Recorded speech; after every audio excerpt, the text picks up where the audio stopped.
Gerai. Taigi, štai kur esate mūsų YouTube grojaraštyje Tarptautinė prekyba lengvai. Tai turėtų reikšti, kad įtikinome jūs, jog bent jau verta pamatyti, ką turėtumėte daryti, kad išvystytumėte savo tarptautinės prekybos potencialą. Bet kartoju, ką ir aš, ir Janas sakėme ankstesniuose vaizdo įrašuose, nėra jokios stebuklingos lazdelės ir norint gauti šią naudą, reikės laiko bei pastangų.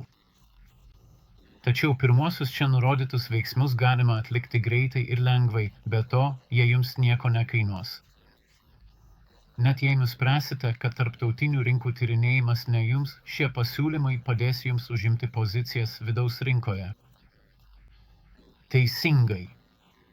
Pažvelkime į šiuos pirmosius 6 žingsnius, kurie padės jums pasiruošti tarptautinėms rinkoms.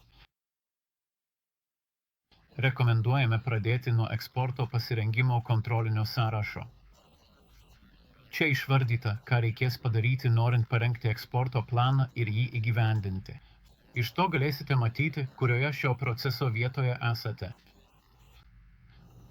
Mes paruošėme jums kontrolinį sąrašą, kurį galite atsisiųsti iš ETPO.FK tinklalapio, kurio nuorodą rasite aprašyme žemiau.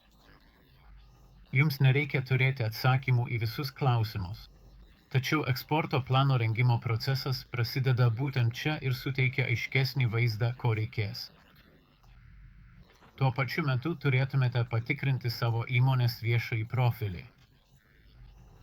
Tai yra, kaip atrodote trečiosioms šalims. Įsitikinkite, kad jis sudaro kuo geresnį įspūdį.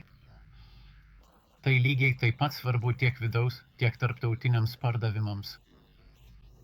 Todėl net jei nuspręsite nesiekti galimybių užsienyje, tai jums bus naudinga ir vietinėje rinkoje. Pradėkite nuo savo profilio oficialiame įmonės registre. Ar jis yra atnaujintas, pilnas ir tikslus? Jei ne, atlikite reikiamus pataisymus. Ar jūsų svetainė yra atnaujinta? Ar atlikote SEO auditą? Įsitikinkite, kad įgyvendinote visus nustatytus atnaujinimus ir patobulinimus. Nuorodas į atitinkamus SEO patikros įrankius rasite eksportuotojo almanache. Nuoroda į jį taip pat pateikta žemiau aprašyme. Tikėtina, kad potencialūs užsienio partneriai paprašys atlikti jūsų įmonės kreditingumo patikrą. Turėtumėte pasitikrinti, ką jie greičiausiai pamatys. Jei nesate patenkinti tuo, ką matote, galite pasitarti su kredito ataskaitų agentūra, kaip pagerinti savo kredito profilį. Yra nemažai verslo katalogų, kuriuose galite nemokamai paskelbti savo įmonės profilį. Svarbiausia, ką reikėtų apsvarstyti, yra registracija Kompas sistemoje. Vėlgi, žemiau pateikiame nuorodą į Kompas svetainę. Kitus verslo katalogus rasite eksportuotojo almanache. Jūsų verslo pašto adresai turėtų atitikti jūsų įmonės domeną. Jei kas nors jūsų įmonėje vis dar naudoja Google Mail ar panašų pašto adresą, tai sudaro įspūdį, kad esate maža įmonė ir nesugebate būti tarptautiniu partneriu. Jei taip yra, turėtumėte atlikti reikiamus pakeitimus. Kai įsitikinsite, kad jūsų įmonės viduje viskas tvarkoje ir peržiūrėsite savo pasirengimo eksportui kontrolinį sąrašą, turėtumėte galėti nuspręsti, ar tęsti toliau ar ne. Jei nuspręsite netęsti, tai jūsų nepadaro blogu žmogumi. Tai tiesiog reiškia, kad apsvarstėte galimybės ir nusprendėte, jog jos jums netinka. Vis dėlto tikimės, kad nuspręsite plėtoti savo tarptautinį potencialą ir kad mūsų pateikiami vaizdo įrašai padės jums šiame kelyje. Ačiū, kad žiūrėjote.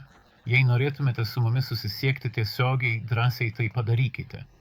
Mūsų svetainė ir mano pašto adresas pateikti šiame skaidrėje. Jei šis vaizdo įrašas jums buvo naudingas, paspauskite patinka ir užsiprenumeruokite mūsų kanalą, kad gautumėte daugiau įžvalgų apie tarptautinės prekybos plėtrą. Tiesiog spustelėkite prenumeratos nuorodą ekrane. Tai nieko nekainuoja. Jei manote, kad kam nors iš jūsų pažįstamų tai būtų įdomu, pasidalykite šią nuorodą su jais. O jei esate pasiruošę žengti kitą žingsnį, peržiūrėkite kitą vaizdo įrašą grojaraštyje. Nuoroda pateikta čia pat.